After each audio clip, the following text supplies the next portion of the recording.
दर्शकों मैं छवि ਤੁਹਾਡੇ ਸਭ ਦਾ ਸਵਾਗਤ ਕਰਦੀ ਸ਼ੋਅ ਦੇ ਵਿੱਚ, ਜਿਸ ਦਾ ਨਾਮ ਹੈ ਇਮੀਗ੍ਰੇਸ਼ਨ ਅਪਡੇਟ। ਤੇ ਇੱਕ ਵਾਰ ਫਿਰ ਤੋਂ ਅਸੀਂ ਹਾਜ਼ਰ ਆਪਣੇ ਐਕਸਪਰਟਸ ਦੇ ਨਾਲ।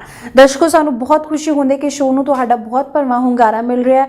ਬਹੁਤ ਇਹੋ ਜਿਹੇ ਐਪਲੀਕੈਂਟਸ ਨੇ, ਵਿਊਅਰਸ ਨੇ ਜਿਹੜੇ ਇਸ ਸ਼ੋਅ ਦੇ ਵਿੱਚ ਐਕਸਪਰਟਸ ਆਉਂਦੇ ਨੇ, ਉਹਨਾਂ ਨੂੰ ਕਾਲ ਕਰਦੇ ਨੇ, ਹਰ ਇੱਕ ਕੋ ਜਾ ਕੇ ਵਿਜ਼ਿਟ ਕਰਦੇ ਨੇ, ਆਪਣੇ ਡਾਕੂਮੈਂਟਸ ਲੈ ਕੇ ਜਾਂਦੇ ਨੇ, ਸਲਾਹਾਂ ਲੈਂਦੇ ਨੇ, ਸੁਜੈਸ਼ਨਸ ਲੈਂਦੇ ਨੇ। ਔਰ ਲੋ ਵੀ ਕਿਉਂ ਨਾ, ਤੁਹਾਨੂੰ ਪ੍ਰੋਪਰ ਐਕਸਪਰਟਸ ਦੀਆਂ ਜਿਹੜੀ ਹੈਗੀ ਨੇ ਗਾਈਡੈਂਸ ਲੈ ਕੇ ਹੀ ਜਿਹੜਾ ਬਾਹਰ ਜਾਣ ਦਾ ਡਿਸੀਜਨ ਲੈਣਾ ਚਾਹੀਦਾ ਹੈ, ਤਾਂ ਕਿ ਤੁਹਾਡੇ ਫਿਊਚਰ ਦੇ ਨਾਲ ਖਿਲਵਾੜ ਨਾ ਹੋ ਸਕੇ ਤੇ ਉਹ ਸਿਕਿਉਰ ਹੋ ਸਕੇ। ਤੇ ਇੱਕ ਵਾਰ ਫਿਰ ਤੋਂ ਇਦਾਂ ਦੇ ਹੀ ਐਕਸਪਰਟ ਸਾਡੇ ਨਾਲ ਨੇ, ਜਿਨ੍ਹਾਂ ਲਈ ਸਟੂਡੈਂਟ ਇੱਕ ਬਿਜ਼ਨਸ ਨਹੀਂ ਬਲਕਿ ਉਸ ਦਾ ਫਿਊਚਰ ਬਣਾਉਣਾ ਹੀ ਇਸ ਕੰਪਨੀ ਦਾ ਮਕਸਦ ਹੈ। ਜੀ ਬਿਲਕੁਲ ਸਵਾਗਤ ਕਰਨਾ ਚਾਹਾਂਗੇ ਪਿਰਾਮਿਡ ਈ ਸਰਵਿਸਿਜ਼ ਦੇ managing director mister Bhanur Singh Bedi ਦਾ। ਜੀ ਸਰ, ਸਭ ਤੋਂ ਪਹਿਲਾਂ ਸ਼ੋਅ ਦੇ ਵਿੱਚ ਤੁਹਾਡਾ ਬਹੁਤ-ਬਹੁਤ ਸਵਾਗਤ। ਥੈਂਕ ਯੂ ਛਵੀ ਜੀ, ਔਰ ਜ਼ੀ ਪੰਜਾਬ, ਹਰਿਆਣਾ, ਹਿਮਾਚਲ ਦੇ ਦਰਸ਼ਕਾਂ ਨੂੰ ਮੇਰੇ ਵੱਲੋਂ ਪਿਆਰ ਭਰਾ ਸਤਿ ਸ਼੍ਰੀ ਅਕਾਲ ਜੀ। ਜੀ ਬਿਲਕੁਲ, ਅੱਜ ਇਸ ਸ਼ੋਅ ਦੇ ਵਿੱਚ ਅਸੀਂ ਹਾਜ਼ਰ ਹਾਂ, ਵੱਖ-ਵੱਖ ਕੰਟਰੀਜ਼ ਤੇ ਜ਼ਰੂਰ ਗੱਲਬਾਤ ਕਰਾਂਗੇ। ਅਸੀਂ ਆਪਣੇ ਲਾਸਟ ਐਪੀਸੋਡਸ ਦੇ ਵਿੱਚ ਕੁਝ ਐਪੀਸੋਡਸ ਦੇ ਵਿੱਚ ਆਸਟ੍ਰੇਲੀਆ ਨੂੰ ਕਾਫੀ ਡਿਸਕਸ ਕੀਤਾ ਸੀ, ਨਿਊਜ਼ੀਲੈਂਡ ਨੂੰ ਡਿਸਕਸ ਕੀਤਾ ਸੀਗਾ, ਲੇਕਿਨ ਦਰਸ਼ਕਾਂ ਦੀ ਡਿਮਾਂਡ ਤੇ ਅੱਜ ਅਸੀਂ ਡਿਸਕਸ ਕਰਨਾ ਚਾਹਾਂਗੇ ਯੂਐਸ ਨੂੰ, ਕਿਉਂਕਿ ਯੂਐਸ ਜਿਹੜਾ ਹੈਗਾ ਹੁਣ ਇੰਨੇ ਵੱਡੇ ਲੈਵਲ ਤੇ ਜਿਹੜਾ ਪ੍ਰਮੋਟ ਹੋਣਾ ਸ਼ੁਰੂ ਹੋ ਗਿਆ ਹੈ after got rejections from Australia ਤੋਂ ਹੁਣ ਜਿਹੜੀਆਂ ਵੀ ਰਿਜੈਕਸ਼ਨਸ ਆਈਆਂ ਨੇ, ਸਟੂਡੈਂਟ ਕਿਤੇ ਨਾ ਕਿਤੇ ਯੂਐਸ ਵੱਲ ਜਿਹੜੇ ਜ਼ਿਆਦਾ ਅਟਰੈਕਟ ਹੋ ਰਹੇ ਨੇ, ਕੈਨੇਡਾ ਵੱਲ ਅਟਰੈਕਟ ਹੋ ਰਹੇ ਨੇ। ਹੁਣ ਇਸ ਤੋਂ ਇਲਾਵਾ ਯੂਐਸ ਦੇ ਵਿੱਚ ਮੈਂ ਜੇ ਗੱਲ ਕਰਨਾ ਚਾਹਾਂ ਬੀਬੀ ਜੀ, ਤੇ ਯੂਐਸ ਜਿਹੜਾ ਹੈਗਾ ਇੱਕ ਮੰਨੀ ਪਰਮੰਨੀ ਕੰਟਰੀ ਹੈ, ਵਰਲਡ ਦੀ ਬੈਸਟ ਕੰਟਰੀ ਹੈ, ਲੇਕਿਨ ਪ੍ਰਮੋਟ ਇਸ ਲੈਵਲ ਤੇ ਹੋ ਰਹੀ ਹੈ ਕਿ ਹਰ ਜਣੇ ਖਣੇ ਨੂੰ ਵੀਜ਼ਾ ਮਿਲ ਰਿਹਾ ਹੈ। ਇਸ 'ਚ ਕੀ ਸੱਚਾਈ ਹੈ ਕਿ ਯੂਐਸ ਜੇ ਕੋਈ ਜਾਣਾ ਚਾਹੁੰਦਾ ਹੈ ਉਸ ਨੂੰ ਕਿਹੜੀਆਂ ਗੱਲਾਂ ਦਾ ਜਿਹੜਾ ਧਿਆਨ ਰੱਖਣਾ ਚਾਹੀਦਾ ਹੈ? ਸੋ ਤੁਹਾਨੂੰ ਲੱਗਦਾ ਹੈ ਕਿ ਯੂਐਸ ਵਿੱਚ ਹਰ ਜਣੇ ਖਣੇ ਨੂੰ ਵੀਜ਼ਾ ਮਿਲ ਸਕਦਾ ਹੈ? ਬਿਲਕੁਲ ਵੀ ਨਹੀਂ। ਸੋ ਇਹ ਪੋਸੀਬਲ ਹੀ ਨਹੀਂ ਹੈ। ਵਿਦਆਊਟ ਆਇਲਸ ਯੂਐਸਏ ਵਿੱਚ ਜਾਓ, 5 ਸਾਲ ਦਾ ਗੈਪ ਐਕਸੈਪਟੇਬਲ। ਸਪਾਊਸ F1 ਵੀਜ਼ੇ ਵਿੱਚ ਸਪਾਊਸ ਜਾ ਹੀ ਨਹੀਂ ਸਕਦਾ। ਸੋ ਵਿਦਆਊਟ ਆਇਲਟਸ ਜਾਓ, ਫੰਡ ਦੀ ਲੋੜ ਨਹੀਂ, ਪੁਰਾਣੇ ਖਾਤੇ 'ਚ ਫੰਡ ਦਿਖਾਉਣ ਦੀ ਲੋੜ ਨਹੀਂ। ਇਹ ਸਿਰਫ ਇੱਕ ਏਜੰਟ ਵੱਲੋਂ ਇਹ ਇੱਦਾਂ ਦੀਆਂ ਮਾਰਕੀਟਿੰਗ ਸਟ੍ਰੈਟਜੀਜ਼ ਬਣਾਈਆਂ ਗਈਆਂ ਹੈ ਤਾਂ ਕਿ ਉਹਨਾਂ ਕੋਲ ਲੋਕ ਆਉਣ, ਔਰ ਜਿਹੜੇ ਆਉਣ ਅੱਧਿਆਂ ਨੂੰ ਕਨਵਿੰਸ ਕਰ ਲਿਆ ਜਾਵੇ ਸਿੰਗਾਪੁਰ ਲਈ, ਅੱਧਿਆਂ ਨੂੰ ਕਨਵਿੰਸ ਕਰ ਲਿਆ ਜਾਵੇ ਸਾਈਪਰਸ ਲਈ, ਜਿਹੜੇ ਬਚੇ ਕੁਚੇ ਰਹਿ ਗਏ ਉਹਨਾਂ ਦੀ ਐਡਮਿਸ਼ਨ ਕਰਵਾ ਦਿੱਤੀ ਜਾਵੇ ਇੰਗਲਿਸ਼ ਔਰ ਪਾਥਵੇ ਪ੍ਰੋਗਰਾਮਸ ਵਿੱਚ ਯੂਐਸਏ ਦੇ ਵਿੱਚ, ਔਰ ਜਦੋਂ ਇੰਟਰਵਿਊ ਦੇਣ ਜਾਣ ਤੇ ਇੰਟਰਵਿਊ ਵਿੱਚ ਵੀਜ਼ਾ ਰਿਫਿਊਜ਼ ਕਰਵਾ ਦਿੱਤਾ ਜਾਵੇ। ਬਹੁਤ ਸੌਖਾ ਕੰਮ ਹੈ। ਜਦੋਂ ਬੱਚਾ ਫੇਸ ਟੂ ਫੇਸ ਇੰਟਰਵਿਊ ਦੇਣ ਜਾਂਦਾ ਹੈ, ਜਦੋਂ ਇੰਟਰਵਿਊ ਪੁੱਛਦਾ ਹੈ please introduce yourself, why have you chosen to study in this university, why do you want to go to US, what are the finances you have to go to US. ਬੱਚਾ 5-7 questions ਤੋਂ ਬਾਅਦ ਹੀ puzzle ਹੋਣਾ ਸ਼ੁਰੂ ਹੋ ਜਾਂਦਾ ਹੈ। ਜਦੋਂ puzzle ਹੋਣਾ ਸ਼ੁਰੂ ਹੋ ਜਾਂਦਾ ਹੈ ਤੇ ਵੀਜ਼ਾ ਇੰਟਰਵਿਊਅਰ ਜਿਹੜਾ ਹੈਗਾ, ਵੀਜ਼ਾ ਆਫਿਸਰ ਜਿਹੜਾ ਹੈਗਾ, ਐਮਬੈਸੀ ਜਾਂ ਕਾਉਂਸੂਲੇਟ ਆਫਿਸਸ ਵਿੱਚ ਜਿਹੜਾ ਇੰਟਰਵਿਊਅਰ ਬੈਠਾ ਹੋਇਆ, ਉਹ ਵੀਜ਼ਾ ਰਿਫਿਊਜ਼ ਕਰ ਦਿੰਦਾ ਹੈ। ਉਸ ਤੋਂ ਬਾਅਦ ਮੂੰਹ ਲਮਕਾ ਕੇ ਨਿਰਾਸ਼ ਹੋ ਕੇ ਬੱਚਾ ਵਾਪਸ ਆ ਜਾਂਦਾ ਹੈ ਔਰ ਕਹਿੰਦਾ ਹੈ ਕਿ ਕੰਸਲਟੈਂਟ ਨੂੰ ਆ ਕੇ ਕਹਿੰਦਾ ਹੈ ਕਿ ਸਰ ਤੁਸੀਂ ਤਾਂ ਮਿਹਨਤ ਬਹੁਤ ਕੀਤੀ, ਤੁਸੀਂ ਆਫਰ ਵੀ ਮੰਗਵਾਈ, ਤੁਸੀਂ I-20 ਵੀ ਮੰਗਵਾਈ, ਕਿਤੇ ਨਾ ਕਿਤੇ ਮੇਰੇ 'ਚ ਹੀ ਕਮੀ ਹੋਣੀ ਹੈ ਜਿਹੜਾ ਮੇਰਾ ਵੀਜ਼ਾ ਰਿਫਿਊਜ਼ ਹੋ ਗਿਆ ਕਿਉਂਕਿ ਮੈਂ ਇੰਟਰਵਿਊ ਨਹੀਂ ਕਲੀਅਰ ਕਰ ਸਕਿਆ। ਸੋ ਅਲਟੀਮੇਟਲੀ ਕਿਤੇ ਨਾ ਕਿਤੇ ਕਮੀ ਉਹਦੇ ਵਿੱਚ ਹੈ, ਜ਼ਰੂਰ ਹੈ, ਪਰ ਉਹਦੀ ਪ੍ਰੋਸੈਸ ਨੂੰ ਸਮਝਣ ਦੀ, ਐਡਮਿਸ਼ਨ ਕ੍ਰਾਈਟੀਰੀਆ ਨੂੰ ਸਮਝਣ ਵਿੱਚ ਉਹਦੀ ਕਮੀ ਰਹਿ ਗਈ, ਕੰਸਲਟੈਂਟ ਨੂੰ ਚੁਣਨ ਵਿੱਚ ਉਹਦੀ ਕਮੀ ਰਹਿ ਗਈ ਹੈ, ਜਿਸ ਕਰਕੇ ਉਹਦਾ ਵੀਜ਼ਾ ਰਿਫਿਊਜ਼ ਹੋਇਆ ਹੈ। ਹੋਰ ਕਾਰਨ ਕੋਈ ਨਹੀਂ ਹੈ। ਯੂਐਸਏ ਵਿੱਚ ਕਿਸੇ ਵੀ ਹਾਲਤ ਵਿੱਚ ਕੋਈ ਵੀ ਯੂਨੀਵਰਸਿਟੀ ਤੁਹਾਨੂੰ ਡਾਇਰੈਕਟ ਐਡਮਿਸ਼ਨ ਅਕੈਡਮਿਕ ਪ੍ਰੋਗਰਾਮਸ ਦੇ ਵਿੱਚ ਨਹੀਂ ਦੇ ਸਕਦੀ ਹੈ, ਕਿਉਂਕਿ ਇੰਗਲਿਸ਼ ਦੀ ਰਿਕੁਆਇਰਮੈਂਟ ਹੈ ਹੀ ਹੈ। ਇੰਗਲਿਸ਼ ਵਿੱਚ ਉਹਨਾਂ ਨੂੰ ਆਇਲਸ ਚਾਹੀਦੀ ਹੈ, ਟੋਫਲ ਚਾਹੀਦੀ ਹੈ, PTE ਵੀ ਐਕਸੈਪਟ ਕਰ ਲੈਂਦੇ ਹੈ, ਪਰ ਉਹਨਾਂ ਨੂੰ English requirement, English proficiency test ਕੋਈ ਨਾ ਕੋਈ ਚਾਹੀਦਾ ਹੀ ਚਾਹੀਦਾ ਹੈ। ਬਗੈਰ ਟੈਸਟ ਤੇ ਤੁਹਾਨੂੰ ਉਹ ਇੰਗਲਿਸ਼ ਪ੍ਰੋਗਰਾਮ ਵਿੱਚ ਪਾਉਣਗੇ, ਫਾਊਂਡੇਸ਼ਨ ਪ੍ਰੋਗਰਾਮ ਵਿੱਚ ਪਾਉਣਗੇ, ਪਾਥਵੇ ਪ੍ਰੋਗਰਾਮਸ ਵਿੱਚ ਪਾਉਣਗੇ, ਜਿਹਦਾ ਵੀਜ਼ਾ ਸਕਸੈਸ ਰੇਟ ਬਹੁਤ ਘੱਟ ਹੈ। ਕਿਉਂ ਘੱਟ ਹੈ? ਕਿਉਂਕਿ ਜਦੋਂ ਵੀਜ਼ਾ ਆਫਿਸਰ ਸਾਹਮਣੇ ਤੁਸੀਂ ਇੰਗਲਿਸ਼ ਵਿੱਚ ਇੰਟਰਵਿਊ ਨਾ ਦਿੱਤੀ ਜਾਂ ਕੌਨਫੀਡੈਂਟਲੀ ਗੱਲ ਨਹੀਂ ਕੀਤੀ, ਉਹਨਾਂ ਨੇ ਵੀਜ਼ਾ ਰਿਫਿਊਜ਼ ਕਰ ਦੇਣਾ। ਸੋ ਅਲਟੀਮੇਟਲੀ ਦੇਖਿਆ ਜਾਵੇ ਬੱਚੇ ਦੀ ਗਲਤੀ ਨਹੀਂ ਹੈ, ਏਜੰਟ ਦੀ ਗਲਤੀ ਹੈ, ਜੋ ਉਹਨੂੰ ਮਿਸਗਾਈਡ ਕਰ ਰਿਹਾ ਹੈ, ਜੋ ਉਹਨੂੰ ਦੱਸ ਨਹੀਂ ਰਿਹਾ ਕਿ ਇਹਦੇ ਵੀਜ਼ਾ ਚਾਂਸਸ ਨਹੀਂ ਹੈ, ਬਲਕਿ ਸਿਰਫ I-20 ਮੰਗਵਾਉਣ ਦੇ ਚੱਕਰ ਵਿੱਚ ਲੱਖਾਂ ਰੁਪਏ ਆਪਣੇ ਇਕੱਠੇ ਕਰ ਰਿਹਾ। ਪ੍ਰੋਸੈਸ ਕੀ ਹੈ? ਸਭ ਤੋਂ ਪਹਿਲੇ ਆਫਰ ਲੈਟਰ ਆਉਂਦੀ ਹੈ। ਜਦੋਂ ਆਫਰ ਲੈਟਰ ਆਉਂਦੀ ਹੈ ਤੇ ਬੱਚੇ ਨੂੰ I-20 ਮੰਗਵਾਉਣ ਲਈ ਕਿਹਾ ਜਾਂਦਾ ਹੈ। I-20 50% ਯੂਨੀਵਰਸਿਟੀਆਂ ਔਰ ਕਾਲਜ ਫ੍ਰੀ ਆਫ ਕਾਸਟ ਦਿੰਦੇ ਹੈ। ਜਿਹੜੇ ਪੈਸਾ ਚਾਰਜ ਵੀ ਕਰਦੇ ਹੈ ਉਹ $30 ਤੋਂ ਲੈ ਕੇ $200 ਤੱਕ ਸਿਰਫ ਚਾਰਜ ਕਰਦੇ ਹੈ। ਇੱਕ i20 ਮੰਗਵਾਉਣ ਦਾ ਖਰਚਾ ਅਗੇਨ ਕੁਝ ਯੂਨੀਵਰਸਿਟੀਜ਼ ਨਹੀਂ ਚਾਰਜ ਕਰਦੀਆਂ, ਕੁਝ ਚਾਰਜ ਕਰਦੀਆਂ, ਜਿਹੜੀ ਕਰਦੀਆਂ 30 ਤੋਂ 200 ਡਾਲਰ ਦੇ ਵਿੱਚ ਚਾਰਜ ਕਰਦੀਆਂ ਵੱਧ ਤੋਂ ਵੱਧ। ਔਰ ਜੇ ਤੁਸੀਂ ਕਿਸੇ ਤੋਂ 3 ਜਾਂ 4 i20 ਮੰਗਵਾ ਰਹੇ ਹੋ, ਵੱਧ ਤੋਂ ਵੱਧ ਤੁਹਾਡਾ ਖਰਚਾ 25 ਤੋਂ 30 ਹਜ਼ਾਰ ਦੇ ਵਿੱਚ ਰਹੇਗਾ, ਇਸ ਤੋਂ ਵੱਧ ਨਹੀਂ ਰਹੇਗਾ। ਔਰ ਜੇ ਕੰਸਲਟੈਂਟ ਤੁਹਾਨੂੰ ਇਹ ਕਹਿ ਰਿਹਾ ਹੈ ਕਿ i20 ਮੰਗਵਾਉਣ ਲਈ ਤੇਰਾ ਲੱਖ ਰੁਪਈਆ ਲੱਗ ਗਿਆ, ਤੇ ਤੁਸੀਂ ਉਹ ਤੋਂ ਇਨਫੋਰਮੇਸ਼ਨ ਮੰਗੋ ਕਿ ਕਿਹੜੀ i20 ਦਾ ਕਿੰਨਾ ਖਰਚਾ ਲੱਗਿਆ ਹੈ। ਉਹ ਜਿਹੜੀ ਯੂਨੀਵਰਸਿਟੀ ਤੋਂ i20 ਆਈ ਹੈ ਉਹ ਤੋਂ ਇਨਫੋਰਮੇਸ਼ਨ ਮੰਗੋ ਕਿ ਮੇਲ ਪਾ ਕੇ ਕਿ ਹਾਂ ਵੀ ਮੈਂ i20 ਮੰਗਵਾਈ ਸੀ, ਤੁਸੀਂ ਕੰਸਲਟੈਂਟ ਤੋਂ ਕਿੰਨੇ ਪੈਸੇ ਲਏ ਆ i20 ਮੰਗਵਾਉਣ ਦੇ। ਉਹਦੇ ਨਾਲ ਜਦੋਂ ਤੁਸੀਂ ਫਰਾਡ ਤੋਂ ਬਚ ਸਕਦੇ ਹੋ, ਫਾਈਨੈਂਸ਼ੀਅਲ ਫਰਾਡ ਤੋਂ ਬਚ ਸਕਦੇ ਹੋ। ਸੈਕੰਡ, ਕੰਸਲਟੈਂਟਸ ਨੇ ਕੀ ਕੰਮ ਫੜਿਆ ਹੋਇਆ ਹੈ, ਸਰਵਿਸ ਫੀਸ ਦੇ ਨਾਮ ਤੇ ਪੈਸਾ ਇਕੱਠਾ ਕਰਦੇ ਆ। Student and exchange visitor information system ਹੈ, ਇੱਕ ਡੇਟਾਬੇਸ ਹੈ ਛਵੀ ਜੀ, ਇਹ ਇੱਕ ਡੇਟਾਬੇਸ ਹੈ ਅਮਰੀਕਨ ਇਮੀਗ੍ਰੇਸ਼ਨ ਦਾ। ਜਿਹੜਾ ਵੀ ਸਟੂਡੈਂਟ ਉੱਥੇ ਜਾਣਾ ਚਾਹੁੰਦਾ ਹੈ ਉਹਨੂੰ ਸਰਵਿਸ ਵਿੱਚ ਆਪਣਾ ਰਿਕਾਰਡ ਅਪਡੇਟ ਕਰਵਾਉਣਾ ਪੈਂਦਾ ਹੈ, ਉਹਨੂੰ ਸਰਵਿਸ ਫੀਸ ਭਰਨੀ ਪੈਂਦੀ ਹੈ ਜੋ ਕਿ ਰਫਲੀ 13-14 ਹਜ਼ਾਰ ਰੁਪਈਆ ਹੈ। ਇੱਕ ਸਟੂਡੈਂਟ ਦੀ ਇੱਕ ਸਰਵਿਸ ਫੀਸ ਭਰੀ ਜਾਏਗੀ, ਔਰ ਇੱਕ ਸਰਵਿਸ ਫੀਸ ਜਦੋਂ ਭਰੀ ਗਈ ਉਹਦੇ ਵਿੱਚ ਮਲਟੀਪਲ i20 ਨੰਬਰ ਐਡ ਹੋ ਸਕਦੇ ਆ। 5 i20 ਮੰਗਵਾਈਆਂ, ਤੁਹਾਨੂੰ 5 i20 ਦੀ ਸਰਵਿਸ ਫੀਸਾਂ ਦੇਣ ਦੀ ਲੋੜ ਨਹੀਂ। ਇੱਕ ਸਰਵਿਸ ਫੀਸ ਦੇ ਬੇਸ ਤੇ 5 i20 ਨੰਬਰ ਰਿਕਾਰਡ ਹੋ ਜਾਣਗੇ ਉਸ ਸਰਵਿਸ ਦੇ ਵਿੱਚ। ਸੋ ਜੇ ਕਿਸੇ ਕੰਸਲਟੈਂਟ ਨੇ ਆ ਕਿ 15,000 ਰੁਪਇਆ ਇੱਕ ਸਰਵਿਸ ਦਾ ਲੱਗਾ ਤੇ 5 ਸਰਵਿਸਾਂ ਦਾ 75,000 ਰੁਪਏ ਢੇਰੀ ਕਰ ਦੋ, ਉਹ ਵਿਚਾਰੀ ਪੰਜਾਬ ਦੀ ਜਨਤਾ ਅੱਗੇ ਭੋਲੀ ਭਾਲੀ ਹੈ, ਬੱਚਿਆਂ ਨੂੰ ਨੌਲੇਜ ਨਹੀਂ ਹੈ, ਮਾਪਿਆਂ ਨੂੰ ਨੌਲੇਜ ਨਹੀਂ, ਉਹਨਾਂ ਨੇ 75,000 ਅੱਡ ਢੇਰੀ ਕਰ ਦੇਣਾ। ਸੋ ਇਸ ਤਰੀਕੇ ਨਾਲ ਕੰਸਲਟੈਂਟ USA ਵਿੱਚ ਪੈਸੇ ਕਮਾਉਂਦੇ ਆ। ਵਿਦਆਊਟ ਆਇਲਟਸ ਵਿੱਚ ਤੁਹਾਡੀ i20 ਮੰਗਵਾਉਣ ਦਾ ਖਰਚਾ ਡਬਲ ਹੈ। ਖਰਚਾ ਡਬਲ ਨਹੀਂ ਹੈ, i20 ਦੀ ਫੀਸ ਸਟੈਂਡਰਡ ਹੈ, ਉਹ ਉਨੀ ਰਹੇਗੀ। ਤੇਰੀ ਇੰਟਰਵਿਊ ਦੀ ਤਿਆਰੀ ਕਰਾਈ, ਇਸ ਕਰਕੇ ਲੱਖ ਰੁਪਏ ਛੱਡ ਦੇ।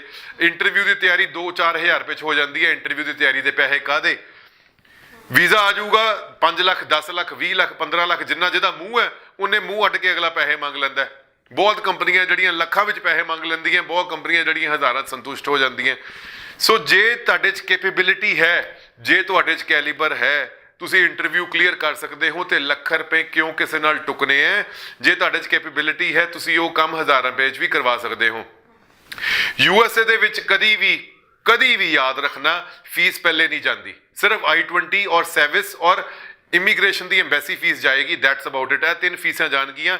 ਇਹ ਤੋਂ ਇਲਾਵਾ ਸਾਰੀ ਫੀਸ ਕਾਲਜ ਦੀ ਅਕੈਡਮਿਕ ਫੀਸ ਵੀਜ਼ਾ ਲੱਗਣ ਤੋਂ ਬਾਅਦ ਜਾਏਗੀ, USA ਵਿੱਚ ਪਹੁੰਚ ਕੇ ਜਾਏਗੀ ਜਾਂ ਇੰਡੀਆ ਵਿੱਚ ਜਾਏਗੀ। ਸੋ ਜੇ ਤੁਸੀਂ USA ਵਿੱਚ ਕਿਸੇ ਕੰਸਲਟੈਂਟ ਨੂੰ ਪਹਿਲੇ ਫੀਸ ਦੇ ਰਹੇ ਹੋ ਤੇ ਇਹ ਮੰਨ ਕੇ ਚੱਲੋ ਫੀਸ ਵਾਪਸ ਨਹੀਂ ਆਣੀ, ਉਹ ਅਗਲੇ ਨੇ ਤੁਹਾਨੂੰ ਪੈਸੇ ਤੁਹਾਡੇ ਠੱਗ ਲਏ ਹੈ, ਉਹ ਲੱਖ ਰੁਪਏ ਦਾ ਤੁਹਾਡੇ ਨਾਲ ਠੱਗੀ ਹੋ ਚੁੱਕੀ ਹੋਈ ਹੈ, ਕਿਉਂਕਿ USA ਦੇ ਵਿੱਚ ਫੀਸ ਬਾਅਦ ਵਿੱਚ ਜਾਣੀ ਹੈ। USA ਵਿੱਚ ਤੁਸੀਂ ਇੰਸਟੀਟਿਊਸ਼ਨ ਚੂਜ਼ ਕਰਦੇ ਹੋ, ਬਹੁਤ ਵਾਰੀ ਸੁਣਿਆ ਆਪਾਂ ਕਿ ਬੱਚਾ ਵੀਜ਼ਾ ਵੀ ਲੱਗ ਗਿਆ, ਬੱਚਾ USA ਔਨਸ਼ੋਰ ਜਦੋਂ ਪਹੁੰਚਿਆ, ਔਨਸ਼ੋਰ ਪਹੁੰਚ ਕੇ ਇਮੀਗ੍ਰੇਸ਼ਨ ਨੇ ਉਹਨੂੰ, 에ਅਰਪੋਰਟ ਅਥਾਰਟੀਜ਼ ਨੇ ਉਹਨੂੰ ਐਂਟਰੀ ਨਹੀਂ ਕਰਨ ਦਿੱਤਾ ਗਿਆ, ਉਹਨੂੰ ਵਾਪਸ ਭੇਜ ਦਿੱਤਾ। ਕਿਉਂ ਭੇਜ ਦਿੱਤਾ? ਕਿਉਂਕਿ ਕਾਲਜ ਔਰ ਇੰਸਟੀਟਿਊਸ਼ਨ ਬਲੈਕ ਲਿਸਟਡ ਸੀਗਾ।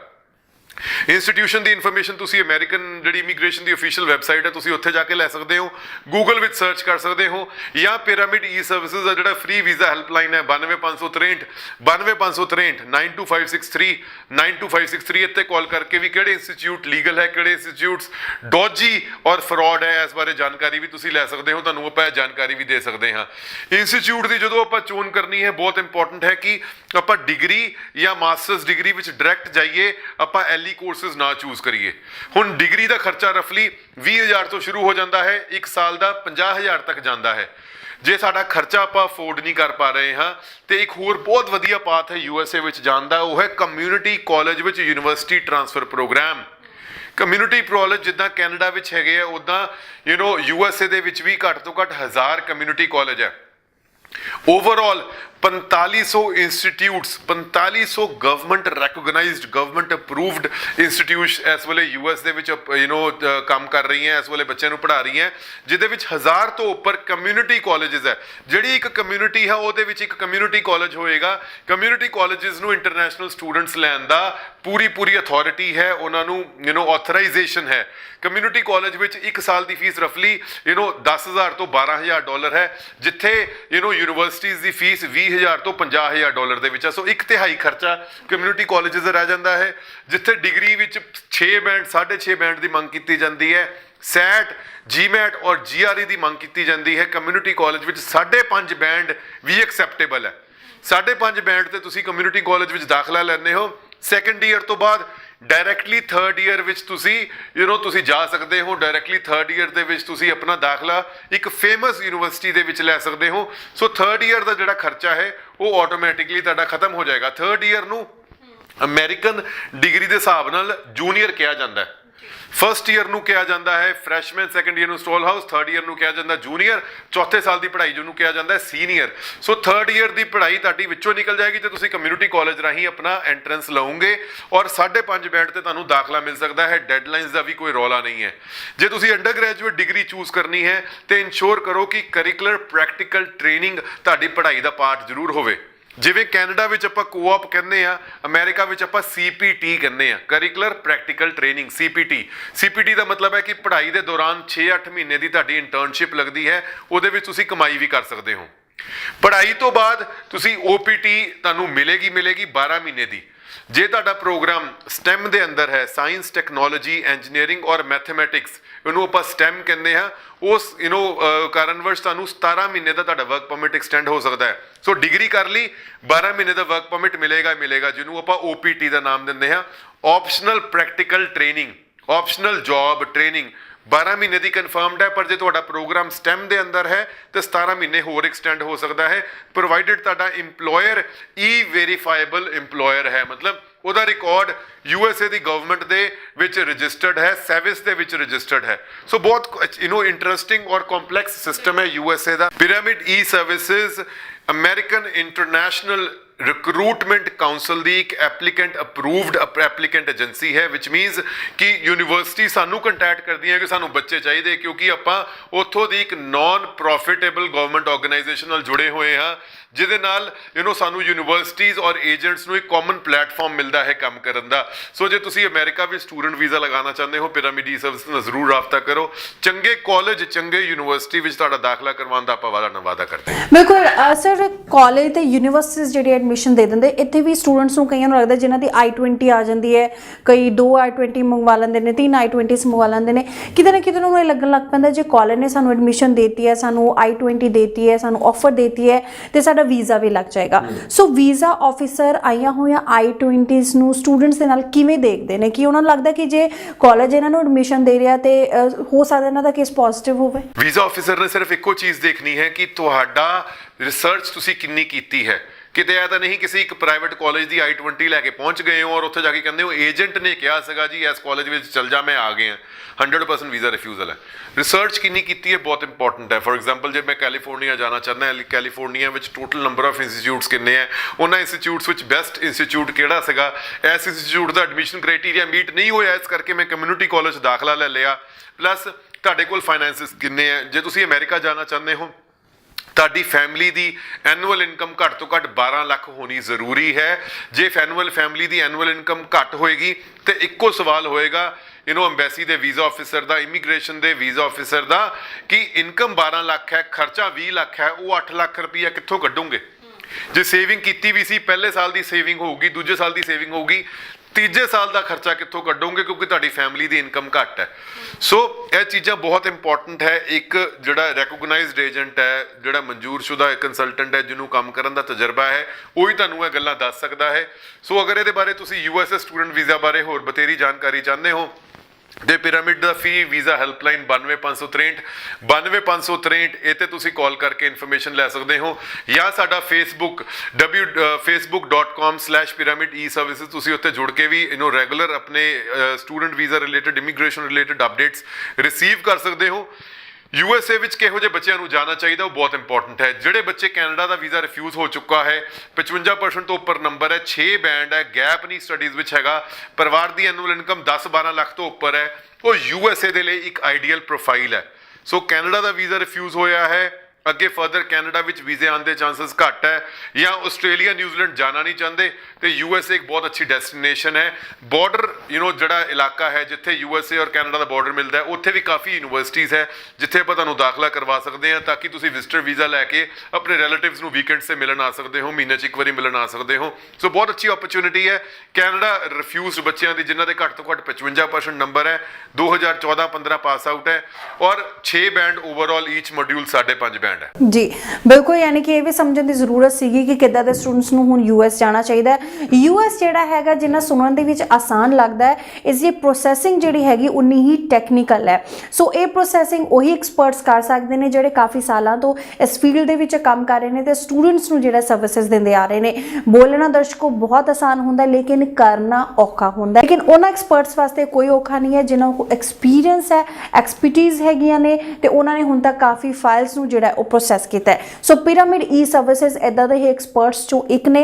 ਇਹਨਾਂ ਦੇ ਫੋਨ ਨੰਬਰ ਐਡਰੈਸ ਲਗਾਤਾਰ ਫਲੈਸ਼ ਹੋ ਰਹੇ ਨੇ ਸਾਡੀ ਟੀਵੀ ਸਕਰੀਨ ਤੇ। ਇਹਨਾਂ ਦਾ ਹੈਲਪਲਾਈਨ ਨੰਬਰ ਹੈ 92563 92563 ਜਿਹੜਾ ਲਗਾਤਾਰ ਫਲੈਸ਼ ਵੀ ਹੋ ਰਿਹਾ। ਤੁਸੀਂ ਇੱਥੇ ਵੀ ਕਾਲ ਕਰ ਸਕਦੇ ਹੋ, ਜਾਣਕਾਰੀ ਪੂਰੀ ਲੈ ਸਕਦੇ ਹੋ, ਆਫਿਸ ਆਉਣ ਦੇ ਲਈ ਅਪਾਇੰਟਮੈਂਟ ਬੁੱਕ ਕਰ ਸਕਦੇ ਹੋ ਤੇ ਪੂਰੀ ਇਨਫੋਰਮੇਸ਼ਨ ਲੈ ਕੇ ਹੀ ਤੁਸੀਂ ਆਪਣੀ ਫਾਈਲ ਨੂੰ ਪ੍ਰੋਸੈਸ ਕਰਾਓ ਪੂਰੇ ਪ੍ਰੋਪਰ ਸੈਟੀਸਫੈਕਸ਼ਨ ਦੇ ਨਾਲ।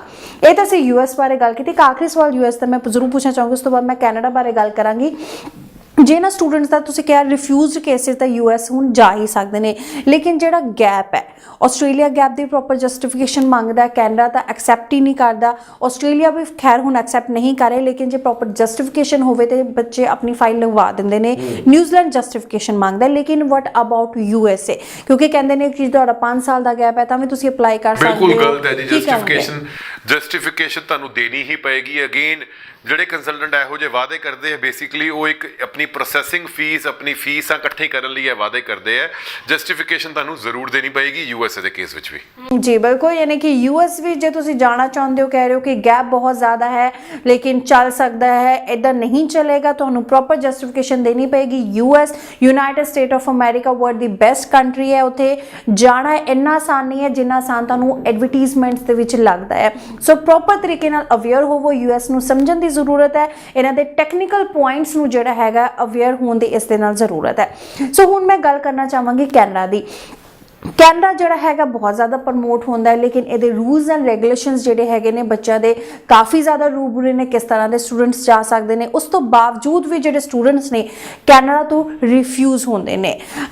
ਕੀ ਰੀਜ਼ਨ ਹੈ ਇਸ ਦਾ ਸਰ, ਖਾਸ ਕਰਕੇ ਕੈਨੇਡਾ ਰਿਫਿਊਜ਼ਲਸ ਦਾ? ਦੇਖੋ, ਕੈਨੇਡਾ ਦੀ ਹਮੇਸ਼ਾ ਇਹੀ ਕੋਸ਼ਿਸ਼ ਰਹੀ ਹੈ ਕਿ ਜਿਨ੍ਹਾਂ ਬੱਚਿਆਂ ਦੇ ਅਕੈਡਮਿਕਲੀ ਚੰਗੇ ਨੰਬਰ ਹੈ ਉਹਨਾਂ ਨੂੰ ਪਹਿਲੇ ਪ੍ਰੈਫਰੈਂਸ ਦਿੱਤੀ ਜਾਵੇ, ਉਹਨਾਂ ਨੂੰ ਪਹਿਲ ਦਿੱਤੀ ਜਾਵੇ। ਜਿਨ੍ਹਾਂ ਦੇ ਨੰਬਰ ਚੰਗੇ ਹੈ ਉਹਨਾਂ ਨੂੰ ਸੈਕੰਡ ਨੰਬਰ ਤੇ ਰੱਖਿਆ ਜਾਂਦਾ ਹੈ। ਸੋ ਕੈਨੇਡਾ ਵਿੱਚ ਜੇ ਤੁਸੀਂ ਸਟੂਡੈਂਟ ਵੀਜ਼ੇ ਲਈ ਜਾਣਾ ਚਾਹੁੰਦੇ ਹੋ, ਗੱਲ ਯਾਦ ਰੱਖਣਾ 3 ਤਰ੍ਹਾਂ ਦੀਆਂ ਚੈੱਕਲਿਸਟ ਫੋਲੋ ਹੁੰਦੀਆਂ ਹੈ, 3 ਤਰ੍ਹਾਂ ਦੇ ਐਡਮਿਸ਼ਨ ਪ੍ਰੋਸੈਸ ਹੈ ਐਮਬੈਸੀ ਦੇ ਪੁਆਇੰਟ ਆਫ ਵਿਊ ਨਾਲ। ਪਹਿਲਾ ਹੈ ਐਸਪੀਪੀ, ਸਟੂਡੈਂਟ ਪਾਰਟਨਰਸ਼ਿਪ ਪ੍ਰੋਗਰਾਮ। ਜਿਸ ਬੱਚੇ ਦੇ ਓਵਰਆਲ ਆਇਲਟਸ ਵਿੱਚ 6 ਬੈਂਡ ਹੈ, ਈਚ ਮੋਡਿਊਲ 5.5 ਬੈਂਡ ਹੈ, ਉਹ ਐਸਪੀਪੀ ਦੇ ਅਧੀਨ ਕੇਸ ਲਗਾ ਸਕਦਾ ਹੈ। ਐਸਪੀਪੀ ਦੀਆਂ ਹੋਰ ਮੁੱਖ ਸ਼ਰਤਾਂ ਕੀ ਹੈ? Overall 6, each module 5.5। Number 2, academically ਘੱਟ ਤੋਂ ਘੱਟ 55% ਓਵਰਆਲ ਹੋਣੇ ਚਾਹੀਦੇ ਹੈ। ਗੈਪ ਸਟੱਡੀ ਵਿੱਚ 2 ਸਾਲ ਤੋਂ ਵੱਧ ਨਹੀਂ ਹੋਣਾ ਚਾਹੀਦਾ। ਇਹ ਨੰਬਰ 3 ਪੁਆਇੰਟ ਹੈ। ਨੰਬਰ 4, $10,150 ਰਹਿਣ ਸਹਿਣ ਦੇ ਖਰਚੇ ਲਈ ਸਾਨੂੰ ਉੱਥੇ ਟ੍ਰਾਂਸਫਰ ਕਰਵਾਉਣਾ ਪਏਗਾ। ਹੁਣ ਖੁਸ਼ਖਬਰੀ ਆਪਣੇ ਖਾਸ ਕਰ ਪੰਜਾਬੀਆਂ ਲਈ, ਹਿੰਦੁਸਤਾਨੀਆਂ ਲਈ ਕਿ ਨੋਵਾ ਸਕੋਸ਼ੀਆ ਦੇ ਨਾਲ ਇੱਕ ਹੋਰ ਬੈਂਕ ਇੰਟਰੋਡਿਊਸ ਹੋ ਗਿਆ ਹੈ ਜੋ ਕਿ ICICI ਬੈਂਕ ਹੈ। ਨੋਵਾ ਸਕੋਸ਼ੀਆ ਦੇ ਨਾਲ ਆਪਾਂ ICICI ਬੈਂਕ ਵਿੱਚ ਵੀ ਆਪਣੀ TTs ਕਰਵਾ ਸਕਦੇ ਹਾਂ, ਬੈਂਕ ਟ੍ਰਾਂਸਫਰਸ ਕਰਵਾ ਸਕਦੇ ਹਾਂ GIC ਸਰਟੀਫਿਕੇਟ ਹਾਸਲ ਕਰਨ ਲਈ। ਸੋ 2 ਆਪਸ਼ਨਸ ਕਰਕੇ ਹੁਣ ਪ੍ਰੋਸੈਸਿੰਗ ਟਾਈਮ ਫਾਸਟ ਹੋ ਜਾਏਗਾ। ਬੱਚਿਆਂ ਦੇ ਸਰਟੀਫਿਕੇਟ ਟਾਈਮ ਸਿਰ ਆਣਗੇ, ਰਿਫੰਡ ਟਾਈਮ ਸਿਰ ਆਣਗੇ। ਖਾਸ ਕਰ ICICI ਬੈਂਕ ਦਾ ਤਾਂ ਇੰਡੀਆ ਵਿੱਚ ਕਾਲ ਸੈਂਟਰ ਵੀ ਹੈ, ਤੁਸੀਂ ਕਾਲ ਕਰਕੇ ਇੰਡੀਆ ਵਿੱਚ ਵੀ ਇਸ ਬਾਰੇ ਜਾਣਕਾਰੀ ਲੈ ਸਕਦੇ ਹੋ। ਸੋ ਮੈਡੀਕਲ ਲਾਸਟ ਕੰਡੀਸ਼ਨ ਹੈ, ਜੇ ਤੁਹਾਡਾ ਮੈਡੀਕਲ ਇਨ ਪਲੇਸ ਹੈ, $10,000 ਤੁਸੀਂ ਟ੍ਰਾਂਸਫਰ ਕਰਨ ਨੂੰ ਤਿਆਰ ਹੋ, 1 ਸਮੈਸਟਰ ਦੀ ਫੀਸ ਪੇ ਕਰਨ ਨੂੰ ਤਿਆਰ ਹੋ, ਆਇਲਟਸ ਵਿੱਚ 6 ਬੈਂਡ ਲੈ ਲਏ ਹੈ ਤੇ ਐਸਪੀਪੀ ਅਧੀਨ ਤੁਹਾਡਾ ਕੇਸ ਲੱਗ ਸਕਦਾ ਹੈ। ਐਸਪੀਪੀ ਸਟੂਡੈਂਟ ਪਾਰਟਨਰਸ਼ਿਪ ਪ੍ਰੋਗਰਾਮ ਦਾ ਵਰਕ ਪਰਮਿਟ ਦੇ ਨਾਲ, ਐਸਪੀਪੀ PR ਦੇ ਨਾਲ ਕੋਈ ਲਿੰਕ ਨਹੀਂ ਹੈ। ਸਟੂਡੈਂਟ ਪਾਰਟਨਰਸ਼ਿਪ ਪ੍ਰੋਗਰਾਮ ਇੱਕ ਵੀਜ਼ਾ ਪ੍ਰਣਾਲੀ ਹੈ ਜਿਹਦੇ ਰਾਹੀਂ ਆਪਣਾ ਕੇਸ ਅਪਲਾਈ ਕੀਤਾ ਜਾ ਸਕਦਾ ਹੈ। ਇਹਦਾ ਪੜ੍ਹਾਈ ਉੱਪਰ, ਵਰਕ ਪਰਮਿਟ ਉੱਪਰ, PR ਉੱਪਰ ਕੋਈ ਵੀ ਇੰਪੈਕਟ ਨਹੀਂ ਹੈ। ਆਪਣੇ ਜ਼ਿਹਨ ਚੋਂ, ਦਿਮਾਗ ਚੋਂ ਇਹ ਗੱਲ ਕੱਢ ਦਿਓ। ਨੰਬਰ 2 ਹੈ ਜਨਰਲ। ਜੇ ਤੁਹਾਡਾ ਵੀਜ਼ਾ ਰਿਫਿਊਜ਼ ਹੋ ਚੁੱਕਾ ਹੈ 1 ਟਾਈਮ, 2 ਟਾਈਮ, 3 ਟਾਈਮ, ਤੁਸੀਂ ਜਨਰਲ ਅਧੀਨ ਕੇਸ ਲਗਾ ਸਕਦੇ ਹੋ। ਜਨਰਲ ਅਧੀਨ ਜੇ ਤੁਸੀਂ ਆਪਣਾ ਕੇਸ ਲਗਾ ਰਹੇ ਹੋ ਤੇ ਯਾਦ ਰੱਖਣਾ ਕਿ ਪੇਰੈਂਟਸ ਦੀ ਆਪਾਂ ਐਨੂਅਲ ਇਨਕਮ ਸਾਨੂੰ ਦਿਖਾਣੀ ਪਏਗੀ, ਚਾਹੇ ਉਹ ਇਨਕਮ ਟੈਕਸ ਰਿਟਰਨਸ ਦੀ ਫਾਰਮ ਵਿੱਚ ਦਿਖਾਈਏ, ਫਾਰਮ 16 ਦੀ ਫਾਰਮ ਵਿੱਚ ਦਿਖਾਈਏ, ਜਾਂ ਤਹਿਸੀਲਦਾਰ ਤੋਂ ਐਗਰੀਕਲਚਰ ਦਾ ਇਨਕਮ ਸਰਟੀਫਿਕੇਟ ਲੈ ਲਈਏ। ਨਾਲ ਦੀ ਨਾਲ ਓਵਰਆਲ ਪ੍ਰਾਪਰਟੀ ਦੀ ਇਵੈਲੂਏਸ਼ਨ ਕਰਕੇ, ਚੱਲ ਪ੍ਰਾਪਰਟੀ ਦੀ ਇਵੈਲੂਏਸ਼ਨ ਕਰਕੇ CA ਰਿਪੋਰਟ ਨਾਲ ਜ਼ਰੂਰ ਪੇਸ਼ ਕਰੋ ਜੇ ਤੁਸੀਂ ਜਨਰਲ ਵਿੱਚ ਕੇਸ ਲਗਾ ਰਹੇ ਹੋ। ਵੀਜ਼ਾ ਤੁਹਾਡਾ ਰਿਫਿਊਜ਼ ਹੋ ਚੁੱਕਾ ਹੈ, ਜਨਰਲ ਵਿੱਚ ਤੁਸੀਂ ਕੇਸ ਲਗਵਾਉਣਾ ਚਾਹੁੰਦੇ ਹੋ, ਸਟੇਟਮੈਂਟ ਆਫ ਪਰਪਸ ਜ਼ਰੂਰ ਅੱਗੇ ਪ੍ਰੈਜ਼ੈਂਟ ਕਰੋ। ਤਾਂ ਕਿ ਪਤਾ ਲੱਗੇ ਉਹਨਾਂ ਨੂੰ ਕਿ ਹਾਂ ਵੀ ਕੇਸ ਰਿਫਿਊਜ਼ ਹੋਇਆ ਸੀ, ਤੁਸੀਂ ਅੱਗੇ ਕੀ ਐਕਸਪਲੇਨ ਕਰਨਾ ਚਾਹੁੰਦੇ ਹੋ ਜਿਸ ਕਰਕੇ ਤੁਹਾਡਾ ਵੀਜ਼ਾ ਆਏ। ਇਹ ਜਨਰਲ ਬਾਰੇ ਜਾਣਕਾਰੀ ਸੀ। ਥਰਡ ਹੈ ਯੂਨੀਵਰਸਿਟੀ ਚੈੱਕਲਿਸਟ। ਜਿਹੜੇ ਬੱਚੇ ਯੂਨੀਵਰਸਿਟੀਜ਼ ਵਿੱਚ ਦਾਖਲਾ ਲੈ ਰਹੇ ਹੈ ਉਹ ਯੂਨੀਵਰਸਿਟੀਜ਼ ਚੈੱਕਲਿਸਟ ਫੋਲੋ ਕਰਨ। ਯੂਨੀਵਰਸਿਟੀ ਚੈੱਕਲਿਸਟ ਵਿੱਚ ਵੀ ਆਪਾਂ GIC ਦਾ ਸਹਾਰਾ ਲੈ ਸਕਦੇ ਹਾਂ, ਲੋਨ ਦਾ ਸਹਾਰਾ ਲੈ ਸਕਦੇ ਹਾਂ। ਲੋਨ ਔਰ GIC ਚੋਂ ਮੇਰੀ ਪ੍ਰੈਫਰੈਂਸ ਆਈ ਹੈ ਕਿ GIC ਨੂੰ ਪ੍ਰੈਫਰੈਂਸ ਦਿਓ। ਲੋਨ ਵੈਰੀਫਾਈ ਕਰਨ ਦੀ ਲੋੜ ਪਏਗੀ ਐਮਬੈਸੀ ਨੂੰ, ਲੋਨ ਵੈਰੀਫਾਈ ਕਰਨ ਨੂੰ ਉਹ ਟਾਈਮ ਲਗਾਉਣਗੇ, ਪਰ GIC ਨੂੰ ਵੈਰੀਫਾਈ ਕਰਨ ਦੀ ਜ਼ਰੂਰਤ ਨਹੀਂ ਹੈ ਕਿਉਂਕਿ ਨੋਵਾ ਸਕੋਸ਼ੀਆ ਔਰ ICICI ਬੈਂਕ ਦਾ ਡੇਟਾਬੇਸ ਇਮੀਗ੍ਰੇਸ਼ਨਸ ਦੇ ਕੋਲ ਹੈਗਾ ਹੈ। ਉਹ ਸਿਰਫ ਕੰਪਿਊਟਰ ਵਿੱਚ ਤੁਹਾਡਾ ਨਾਮ ਐਂਟਰ ਕਰਨਗੇ, ਤੁਹਾਡਾ ਪਾਸਪੋਰਟ ਨੰਬਰ ਐਂਟਰ ਕਰਨਗੇ, GIC ਦੀ ਸਾਰੀਆਂ ਡਿਟੇਲਸ ਉਹਨਾਂ ਦੇ ਸਾਹਮਣੇ ਆ ਜਾਣਗੀਆਂ, ਜਿਸ ਕਰਕੇ ਉਹਨਾਂ ਲਈ ਵੈਰੀਫਾਈ ਕਰਨਾ ਆਸਾਨ ਹੈ। ਚਾਹੇ ਯੂਨੀਵਰਸਿਟੀ ਹੈ, ਚਾਹੇ ਜਨਰਲ ਵਿੱਚ ਫਾਈਲ ਲਗਾ ਰਹੇ ਹੋ, ਚਾਹੇ SP ਵਿੱਚ ਫਾਈਲ ਲਗਾ ਰਹੇ ਹੋ, GIC ਨੂੰ ਹਮੇਸ਼ਾ ਪਹਿਲ ਦਿਓ, GIC ਨੂੰ ਹਮੇਸ਼ਾ ਪ੍ਰਾਇੋਰਟੀ ਦਿਓ ਕਿਉਂਕਿ ਫੰਡ ਅਗਰ ਸਹੀ ਹੈ ਤੇ ਐਮਬੈਸੀ ਦਾ ਅੱਧਾ ਡਾਊਟ ਵੈਸੇ ਹੀ ਕਲੀਅਰ ਹੋ ਜਾਂਦਾ ਹੈ। ਸੋ ਇਹ ਪ੍ਰਣਾਲੀਆਂ ਹੈ। ਮਈ ਹੁਣ ਅਗਲਾ ਸੈਸ਼ਨ ਹੈ। ਮਈ ਦੇ ਵਿੱਚ ਸੀਟਾਂ ਆਲਰੇਡੀ 50% ਭਰ ਚੁੱਕੀਆਂ ਹੈ ਕਿਉਂਕਿ ਜਨਵਰੀ ਸੈਸ਼ਨ ਦੇ ਰਿਫਿਊਜ਼ਡ ਬੱਚਿਆਂ ਨੇ ਦਾਖਲੇ ਲੈ ਲਏ ਮਈ ਸੈਸ਼ਨ ਦੇ ਵਿੱਚ। 100 ਸੀਟਾਂ ਜੇ ਸੀਗੀਆਂ, 50 ਜਨਵਰੀ ਦੇ ਬੱਚਿਆਂ ਨੇ ਲੈ ਲਈਆਂ, 50 ਚੋਂ 25 ਆਲਰੇਡੀ ਬੱਚੇ ਲੈ ਚੁੱਕੇ ਹੈ। 25% ਸੀਟਾਂ ਦੇ ਹੁਣ ਇਸ ਵੇਲੇ ਰਹਿ ਗਈਆਂ। ਜੇ ਤੁਸੀਂ ਮਈ ਸੈਸ਼ਨ ਵਿੱਚ ਆਪਣਾ ਕੇਸ ਲਗਾਉਣਾ ਚਾਹੁੰਦੇ ਹੋ ਤੇ ਫਟਾਫਟ ਆਪਣੀ ਆ ਕੇ ਆਫਰ ਲੈਟਰ ਅਪਲਾਈ ਕਰੋ। ਆਈਲੈਟਸ ਚਾਹੇ ਤੁਹਾਡਾ ਮਾਰਚ ਵਿੱਚ ਹੀ ਕਿਉਂ ਨਹੀਂ ਆ ਰਿਹਾ, ਆਈਲੈਟਸ ਦਾ ਰਿਜ਼ਲਟ ਫਰਵਰੀ 'ਚ ਹੀ ਕਿਉਂ ਨਹੀਂ ਆ ਰਿਹਾ, ਪਰ ਆਫਰ ਲੈਟਰ ਅਪਲਾਈ ਕਰ ਦਿਓ। ਕੰਡੀਸ਼ਨਲ 5-7-10 ਹਜ਼ਾਰ ਦਾ ਟੋਟਲ ਖਰਚਾ ਹੈ। ਇੱਕ ਵਾਰੀ ਸੀਟ ਬੁੱਕ ਹੋ ਗਈ ਤੇ ਇਹ ਮੰਨ ਕੇ ਚੱਲੋ ਕਿ ਤੁਹਾਡੀ 75% ਟੈਨਸ਼ਨ ਦੂਰ ਹੋ ਗਈ। ਕੰਡੀਸ਼ਨਲ ਆਫਰ ਲੈਟਰ ਦੇ ਬੇਸ ਤੇ ਤੁਸੀਂ ਆਪਣਾ ਮੈਡੀਕਲ ਕਰਵਾ ਸਕਦੇ ਹੋ, ਤੁਸੀਂ ਨੋਵਾ ਸਕੋਸ਼ੀਆ ਬੈਂਕ ਦਾ ਖਾਤਾ ਖੁਲਵਾ ਸਕਦੇ ਹੋ। ਸਰ, ਜਿਨ੍ਹਾਂ ਨੇ ਮੇਨ ਇਨਟੇਕ ਵਾਸਤੇ ਆਲਰੇਡੀ ਆਫਰ ਲੈਟਰਸ ਮੰਗਵਾ ਲਈਆਂ ਨੇ ਲੇਕਿਨ ਫਿਲਹਾਲ ਹੁਣ ਥੋੜੇ ਜਿਹੇ ਡਰੇ ਹੋਣਗੇ ਕਿ ਕੋਈ ਸੀਟਸ ਘੱਟ ਹੈਗੀਆਂ ਨੇ, ਪਤਾ ਨਹੀਂ ਵੀਜ਼ਾ ਆਏਗਾ ਜਾਂ ਨਹੀਂ ਆਏਗਾ, ਕੀ ਉਹਨਾਂ ਨੂੰ ਆਪਣੀਆਂ ਜਿਹੜੀਆਂ ਆਫਰ ਲੈਟਰਸ ਹੈ ਉਹ ਸੈਪਟੰਬਰ ਵਾਸਤੇ ਹੋਲਡ ਕਰਕੇ ਰੱਖਣੀਆਂ ਚਾਹੀਦੀਆਂ ਨੇ ਜਾਂ ਉਹਨਾਂ ਨੂੰ ਪ੍ਰੋਸੈਸ ਕਰਵਾਉਣਾ ਹੈ? ਜੀ, ਜੇ ਤੇ ਆਫਰਸ ਆ ਗਈਆਂ ਹੈ ਫਿਰ ਕੋਈ ਡਰ ਨਹੀਂ ਹੈ। ਜੇ ਆਫਰਸ ਆ ਗਈਆਂ ਹੈ ਫਿਰ ਕੋਈ ਡਰ ਨਹੀਂ ਹੈ। ਜੇ ਆਫਰ ਨਹੀਂ ਆਈ ਹੈ ਤੇ ਪਲਾਨ B ਹਮੇਸ਼ਾ ਤਿਆਰ ਰੱਖੋ। ਜ਼ਿੰਦਗੀ ਵਿੱਚ ਜੇ ਕਾਮਯਾਬ ਹੋਣਾ ਹੈ, ਮੈਂ ਆਪਣਾ ਪਰਸਨਲ ਅੱਜ ਇਸ ਮੰਚ ਤੇ ਕਦੀ ਸ਼ੇਅਰ ਨਹੀਂ ਕੀਤਾ, ਪਰ ਇਸ ਮੰਚ ਤੇ ਆਪਣਾ ਤੁਹਾਨੂੰ ਪਰਸਨਲ ਤਜਰਬਾ ਦੱਸਣ ਲੱਗਾ ਹੈ। ਜਿਸ ਬੰਦੇ ਦਾ ਇੱਕ ਪਲਾਨ B, ਇੱਕ ਬੈਕਅਪ ਪਲਾਨ ਤਿਆਰ ਰਹਿੰਦਾ ਹੈ ਉਹ ਹਮੇਸ਼ਾ ਕਾਮਯਾਬ ਹੁੰਦਾ ਹੈ। ਜੇ ਤੁਹਾਨੂੰ ਇਸ ਕੰਮ ਵਿੱਚ ਕਾਮਯਾਬੀ ਨਾ ਮਿਲੀ ਤੇ ਦੂਸਰਾ ਤੁਸੀਂ ਕੀ ਕਰਨਾ ਚਾਹੋਗੇ ਜਿਹਦੇ ਨਾਲ ਤੁਸੀਂ ਕਾਮਯਾਬ ਹੋ ਸਕੋ। ਸੋ ਇੱਕ ਜਗ੍ਹਾ ਤੋਂ ਆਫਰ ਨਹੀਂ ਆਈ ਹੈ, ਮਈ ਤੋਂ ਆਫਰ ਨਹੀਂ ਆਈ ਹੈ, ਸਪਟੰਬਰ ਵਿੱਚ ਅਪਲਾਈ ਕਰ ਦਿਓ। ਸਪਟੰਬਰ ਵਿੱਚ ਜੇ ਤੁਸੀਂ ਆਫਰ ਅਪਲਾਈ ਕਰਦੇ ਹੋ, ਅਪ੍ਰੈਲ ਵਿੱਚ ਤੁਸੀਂ ਆਪਣਾ ਕੇਸ ਲਗਾ ਸਕਦੇ ਹੋ, ਜੂਨ ਵਿੱਚ ਤੁਸੀਂ ਕੈਨੇਡਾ ਪਹੁੰਚ ਸਕਦੇ ਹੋ। ਸੋ ਲੰਬਾ ਚੌੜਾ ਕੋਈ ਫਰਕ ਨਹੀਂ ਹੁੰਦਾ। ਇਹ ਨਾ ਸੋਚੋ ਕਿ ਯਾਰ ਮੇਰੀ ਮਈ ਦੇ ਵਿੱਚ ਆਫਰ ਨਹੀਂ ਆਈ, ਹੁਣ ਮੈਂ ਜਾਣਾ ਹੀ ਨਹੀਂ ਹੈ, ਹੁਣ ਮੈਂ ਇੱਥੇ ਦਾਖਲਾ ਲੈ ਲੈਣਾ ਜਾਂ ਮੈਂ ਕੋਈ ਹੋਰ ਕੰਸਲਟੈਂਟ ਚੂਜ਼ ਕਰ ਲੈਣਾ। ਕੌਣ ਕੰਸਲਟੈਂਟ ਚਾਹੇਗਾ ਕਿ ਤੁਹਾਡਾ ਕੇਸ ਉਹਦੇ ਹੱਥੋਂ ਨਿਕਲੇ? ਜਿਹੜਾ ਕੰਸਲਟੈਂਟ ਲਾਇਸੈਂਸਡ ਹੈ, ਜਿਹੜਾ ਕੰਸਲਟੈਂਟ ਤਜਰਬੇਦਾਰ ਹੈ, ਜਿਹੜੇ ਕੰਸਲਟੈਂਟ ਨੂੰ ਕੰਮ ਕਰਨ ਦੀ ਜਾਂਚ ਹੈ, ਵੀਜ਼ੇ ਲੈਣ ਦੀ ਜਾਂਚ ਹੈ, ਉਹ ਹਮੇਸ਼ਾ ਚਾਹੇਗਾ ਕਿ ਤੁਹਾਡਾ ਕੇਸ ਉਹਦੇ ਥਰੂ ਹੋਵੇ। ਜੇ ਆਫਰ ਲੈਟਰ ਨਹੀਂ ਆ ਰਹੀ ਤਾਂ ਇੱਕ ਵਾਰੀ ਕਾਲਜ ਨਾਲ ਕੰਟੈਕਟ ਕਰਕੇ ਜ਼ਰੂਰ ਦੇਖੋ ਕਿ ਆਫਰ ਲੈਟਰ ਕਿਉਂ ਨਹੀਂ ਆ ਰਹੀ ਹੈ। ਜੇ ਆਫਰ ਕਾਲਜ ਕਹਿੰਦਾ ਹੈ ਕਿ ਕੰਸਲਟੈਂਟ ਨੇ ਡਾਕੂਮੈਂਟ ਹੀ ਸ਼ੇਅਰ ਨਹੀਂ ਕੀਤੇ, ਫਿਰ ਉਹ ਕੰਸਲਟੈਂਟ ਦੀ ਗਲਤੀ ਹੈ। ਜੇ ਡਾਕੂਮੈਂਟ ਸ਼ੇਅਰ ਹੋਣ ਦੇ ਬਾਵਜੂਦ ਆਫਰ ਨਹੀਂ ਆਈ, ਕਿਉਂਕਿ ਨਿਊ ਈਅਰ ਦੀ ਛੁੱਟੀਆਂ ਆ ਗਈਆਂ, ਕ੍ਰਿਸਮਸ ਦੀ ਛੁੱਟੀਆਂ ਆ ਗਈਆਂ, ਜਾਂ ਜਨਵਰੀ ਸੈਸ਼ਨ ਦੇ ਰਿਫੰਡ ਪ੍ਰੋਸੈਸ ਹੋ ਰਹੇ ਸੀ, ਤੇ ਉਸ ਕੇਸ ਵਿੱਚ ਕੰਸਲਟੈਂਟ ਨੂੰ ਚੇਂਜ ਕਰਨ ਦੀ ਬਜਾਏ ਕਾਲਜ ਨੂੰ ਰਿਮਾਈਂਡਰ ਦਿਓ, ਕਾਲਜ ਨੂੰ ਫੋਨ ਕਰੋ, ਉਹਨਾਂ ਨੂੰ ਰਿਕੁਐਸਟ ਕਰੋ ਕਿ ਸਾਡੀ ਆਫਰ ਲੈਟਰ ਪ੍ਰੋਸੈਸ ਜਲਦੀ ਕੀਤੀ ਜਾਵੇ, ਜਾਂ ਪਿਰਾਮਿਡ ਈ-ਸਰਵਿਸ ਨਾਲ ਰਾਬਤਾ ਕਰੋ ਕਿਉਂਕਿ ਪਿਰਾਮਿਡ ਈ-ਸਰਵਿਸਿਜ਼ ਸਭ ਤੋਂ ਵੱਧ ਪੰਜਾਬ ਵਿੱਚ ਕਾਲਜਸ ਔਰ ਯੂਨੀਵਰਸਿਟੀਜ਼ ਨਾਲ ਜੁੜਿਆ ਹੋਇਆ ਹੈ। SPP ਕਾਲਜਸ ਔਰ ਯੂਨੀਵਰਸਿਟੀਜ਼ ਜਿਹੜੇ ਵੀ ਸ਼ਹਿਰ ਵਿੱਚ, ਜਿਹੜੇ ਵੀ ਪ੍ਰੋਵਿੰਸ ਵਿੱਚ ਤੁਹਾਨੂੰ ਚਾਹੀਦੇ ਆ, ਪਿਰਾਮਿਡ ਈ-ਸਰਵਿਸਿਜ਼ ਤੁਹਾਨੂੰ ਮੁਹੱਈਆ ਕਰਵਾ ਸਕਦਾ ਹੈ because one of the largest student visa college and university network Pyramid eServices ਦਾ ਹੈ। ਜੀ ਸਰ, ਕਾਲਜ ਤੇ ਯੂਨੀਵਰਸਿਟੀਜ਼ ਤੇ ਨੋ ਡਾਊਟ ਤੁਹਾਡੇ ਕੋਲ ਕਾਫੀ ਜਿਹੜੀਆਂ ਹੈਗੀਆਂ ਨੇ ਓਪਰਚੁਨਿਟੀਜ਼ ਹੈ ਸਟੂਡੈਂਟਸ ਵਾਸਤੇ, ਕਾਫੀ ਆਪਸ਼ਨਸ ਵੀ ਹੈਗੀਆਂ ਨੇ, ਲੇਕਿਨ ਸਟਿਲ ਸਟੂਡੈਂਟਸ ਜਿਹੜੇ ਹੈ ਕਿਤੇ ਨਾ ਕਿਤੇ ਪ੍ਰੋਵਿੰਸਿਸ ਦੀ ਆਪਸ਼ਨਸ ਲੈ ਕੇ ਜ਼ਰੂਰ ਚੱਲਦੇ ਨੇ। ਸੋ ਤੁਹਾਨੂੰ ਕੀ ਲੱਗਦਾ ਕਿ ਇਹ ਪ੍ਰੋਵਿੰਸਿਸ ਦੀ ਆਪਸ਼ਨਸ ਜਿਹੜੀ ਸਟੂਡੈਂਟ ਨੂੰ ਸੋਚਣਾ ਚਾਹੀਦਾ ਹੈ ਕਿ ਕਿਸ ਪ੍ਰੋਵਿੰਸ ਦੇ ਵਿੱਚ ਜਾਈਏ, ਕਿਸ ਪ੍ਰੋਵਿੰਸ ਦੇ ਵਿੱਚ ਨਾ ਜਾਈਏ, ਕਿਤੇ ਜ਼ਿਆਦਾ ਬੈਨੀਫਿਟ ਹੋਏਗਾ? ਦੇਖੋ, ਜੇ ਤੁਸੀਂ Manitoba, Saskatchewan, Alberta, British Columbia ਵਰਗੀ ਪ੍ਰੋਵਿੰਸਿਸ ਚੂਜ਼ ਕਰ ਰਹੇ ਹੋ ਤੇ ਮੰਨ ਕੇ ਚੱਲੋ ਕਿ ਤੁਹਾਨੂੰ PNP ਦਾ ਕੁਝ ਨਾ ਕੁਝ ਫਾਇਦਾ ਮਿਲ ਸਕਦਾ ਹੈ, ਪਰ ਇਹ ਤੋਂ ਵੀ ਜ਼ਿਆਦਾ ਇੰਪੋਰਟੈਂਟ ਕੀ ਹੈ ਕਿ 2 ਸਾਲ ਦੀ ਸਟੱਡੀ ਚੂਜ਼ ਕਰੋ। ਜੇ ਤੁਸੀਂ 1 ਸਾਲ ਦੀ ਸਟੱਡੀ ਚੂਜ਼ ਕੀਤੀ ਹੈ ਤੇ ਉਸ ਤੋਂ ਬਾਅਦ ਇਮੀਡੀਏਟਲੀ 4 ਮਹੀਨੇ ਦੇ ਅੰਦਰ ਦੂਸਰੇ ਸਾਲ ਦਾ ਇੱਕ ਕੋਰਸ ਹੋਰ ਚੂਜ਼ ਕਰ ਲਓ। ਵਰਕ ਪਰਮਿਟ ਨਾ ਲੈਣਾ 1 ਸਾਲ ਦੀ ਪੜ੍ਹਾਈ ਤੋਂ ਬਾਅਦ, ਕਿਉਂਕਿ ਜ਼ਿੰਦਗੀ ਵਿੱਚ ਤੁਹਾਨੂੰ ਟੋਟਲ ਵਰਕ ਪਰਮਿਟ ਇੱਕੋ ਵਾਰੀ ਇਸ਼ੂ ਹੋਣਾ ਹੈ, ਉਹ ਬਾਅਦ ਚੋਂ ਐਕਸਟੈਂਡ ਹੋਏਗਾ, ਰਿਨਿਊ ਨਹੀਂ ਹੋਏਗਾ। ਸੋ ਜੇ ਇੱਕ ਵਾਰੀ ਵਰਕ ਪਰਮਿਟ ਲੈ ਲਿਆ, ਫੋਰ ਐਗਜ਼ਾਮਪਲ 1 ਸਾਲ ਦੀ ਸਟੱਡੀ ਤੇ ਗਏ, 1 ਸਾਲ ਦਾ ਵਰਕ ਪਰਮਿਟ ਲੈ ਲਿਆ, ਜੇ ਤੁਸੀਂ ਸੋਚਦੇ ਹੋ ਕਿ ਸਾਲ ਦੀ ਸਟੱਡੀ ਫੇਰ ਕਰ ਲਾਂਗੇ ਔਰ ਵਰਕ ਪਰਮਿਟ ਫੇਰ ਮਿਲ ਜਾਏਗਾ, ਇਹ ਬਿਲਕੁਲ ਗਲਤ ਹੈ। ਵਰਕ ਪਰਮਿਟ ਇੱਕੋ ਵਾਰੀ ਮਿਲਣਾ ਹੈ, ਉਹ ਚਾਹੇ ਤੁਸੀਂ ਸਾਲ ਦੀ ਸਟੱਡੀ ਤੋਂ ਬਾਅਦ ਲੈ ਲਓ, ਚਾਹੇ 2 ਸਾਲ ਦੀ ਸਟੱਡੀ ਤੋਂ ਬਾਅਦ ਲੈ ਲਓ, ਚਾਹੇ 4 ਸਾਲ ਦੀ ਸਟੱਡੀ ਤੋਂ ਬਾਅਦ ਲੈ ਲਓ। 2 ਸਾਲ ਦੀ ਸਟੱਡੀ ਤੋਂ ਬਾਅਦ ਵੀ 3 ਸਾਲ ਦਾ ਵਰਕ ਪਰਮਿਟ ਮਿਲ ਸਕਦਾ ਹੈ, 4 ਸਾਲ ਦੀ ਸਟੱਡੀ ਤੋਂ ਬਾਅਦ ਵੀ 3 ਸਾਲ ਦਾ ਵਰਕ ਪਰਮਿਟ ਮਿਲ ਸਕਦਾ ਹੈ। ਪਰ ਸਾਲ ਦੀ ਸਟੱਡੀ ਤੋਂ ਬਾਅਦ ਸਿਰਫ ਸਾਲ ਦਾ ਵਰਕ ਪਰਮਿਟ ਹੀ ਕੈਨੇਡਾ ਇਮੀਗ੍ਰੇਸ਼ਨ ਦੇ ਤਹਿਤ ਤੁਹਾਨੂੰ ਮਿਲਦਾ ਹੈ। ਇਸ ਲਈ ਪ੍ਰੈਫਰੈਂਸ ਕਰੋ ਸਾਲ ਦੇ 2 ਕੋਰਸ ਕਰ ਲਓ। ਜੇ ਤੁਸੀਂ ਸਾਲ ਦੀ ਸਟੱਡੀ ਕਰ ਚੁੱਕੇ ਹੋਏ ਹੋ ਕੈਨੇਡਾ ਦੇ ਵਿੱਚ ਔਰ 1 ਸਾਲ ਦਾ ਹੋਰ ਕੋਰਸ ਤੁਸੀਂ ਲੱਭ ਰਹੇ ਹੋ, ਰੈਲੇਵੈਂਟ ਕੋਰਸ ਤੁਸੀਂ ਲੱਭ ਰਹੇ ਹੋ, ਤੇ ਪਿਰਾਮਿਡ ਈ ਸਰਵਿਸਿਜ਼ ਜਿਹੜੀ ਹੈਲਪਲਾਈਨ ਹੈ 9253 92563 92563 ਤੁਸੀਂ ਇੱਥੇ ਕਾਲ ਕਰ ਸਕਦੇ ਹੋ, ਜਾਂ ਸਾਡੀ ਜਿਹੜੀ ਈਮੇਲ ਆਈਡੀ ਹੈ info@pyramidservices.com ਉੱਥੇ ਤੁਸੀਂ ਕੁਐਰੀ ਛੱਡ ਸਕਦੇ ਹੋ, ਜਾਂ ਸਾਡਾ ਫੇਸਬੁੱਕ ਪੇਜ ਲਾਈਕ ਕਰਕੇ ਤੁਸੀਂ ਸਾਡੇ ਨਾਲ ਜੁੜ ਸਕਦੇ ਹੋ, ਰੈਗੂਲਰ ਅਪਡੇਟਸ ਲੈ ਸਕਦੇ ਹੋ। ਔਰ ਸੈਕੰਡ ਈਅਰ ਵਿੱਚ ਐਡਮਿਸ਼ਨ ਦੇ ਹੈਲਪ ਲਈ ਤੁਸੀਂ ਪਿਰਾਮਿਡ ਰੀਸਰਚ ਨਾਲ ਰਾਬਤਾ ਕਰੋ, ਇੱਕ ਰੈਲੇਵੈਂਟ ਕੋਰਸ ਤੁਹਾਨੂੰ ਲੈ ਕੇ ਦੇਵਾਂਗੇ ਜਿਸ ਤੋਂ ਬਾਅਦ ਤੁਸੀਂ 3 ਸਾਲ ਤੱਕ ਦਾ ਵਰਕ ਪਰਮਿਟ ਹਾਸਲ ਕਰ ਸਕਦੇ ਹੋ। ਜੀ ਬਿਲਕੁਲ ਦਰਸ਼ਕੋ, ਯਾਨੀ ਕਿ ਕੈਨੇਡਾ ਦੇ ਵਿੱਚ ਇਸ ਤਰ੍ਹਾਂ ਦੇ ਵੀ ਟੈਕਨੀਕਲ ਪੁਆਇੰਟਸ ਨੇ ਜਿਹੜੇ ਤੁਹਾਨੂੰ ਸਮਝਣ ਦੀ ਜ਼ਰੂਰਤ ਹੈ।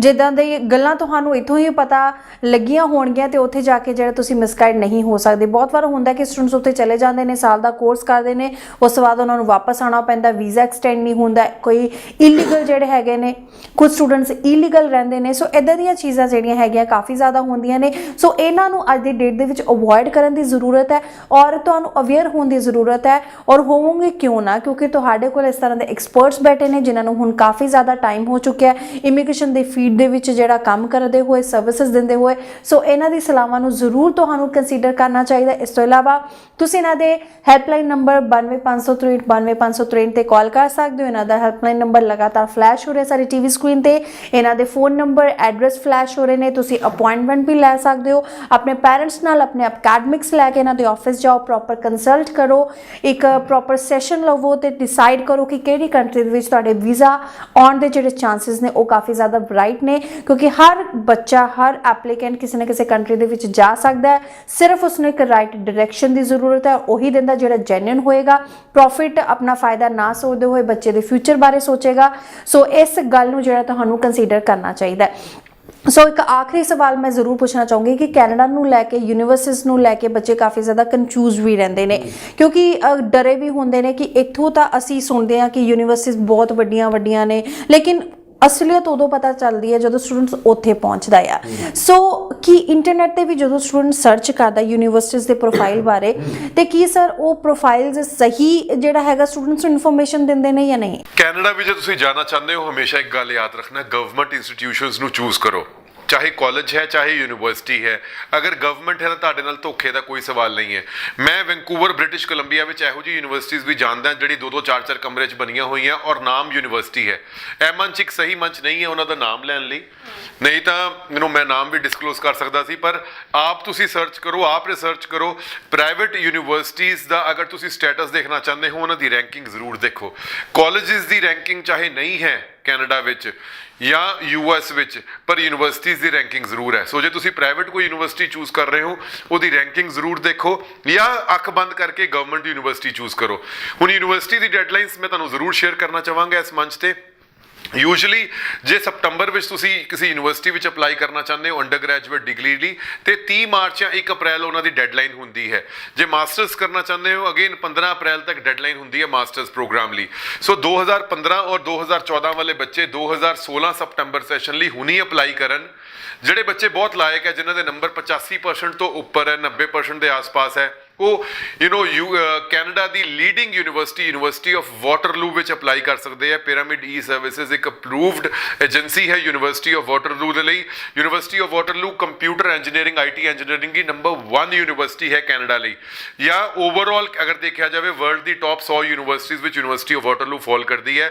ਸੋ ਯੂਨੀਵਰਸਿਟੀ ਆਫ ਵਾਟਰਲੂ ਲਈ pyramid e services applications invite ਕਰ ਰਿਹਾ ਹੈ 2015 ਪਾਸ ਆਊਟ, 2016 ਪਾਸ ਆਊਟ ਬੱਚਿਆਂ ਲਈ। 2016 ਪਾਸ ਆਊਟ ਬੱਚੇ ਵੀ ਆ ਕੇ ਆਪਣੀ ਕੰਡੀਸ਼ਨਲ ਸੀਟ ਬੁੱਕ ਕਰਵਾ ਸਕਦੇ ਆ।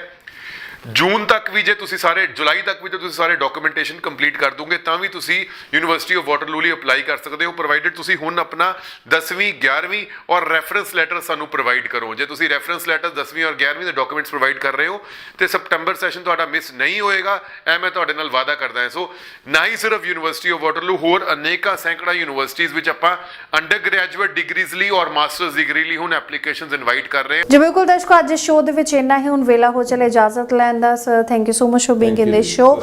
ਦਰਸ਼ਕੋ ਮੁੜ ਕੇ ਹਾਜ਼ਰ ਹੋਵਾਂਗੇ same time same show same time. Till then you take care, bye bye.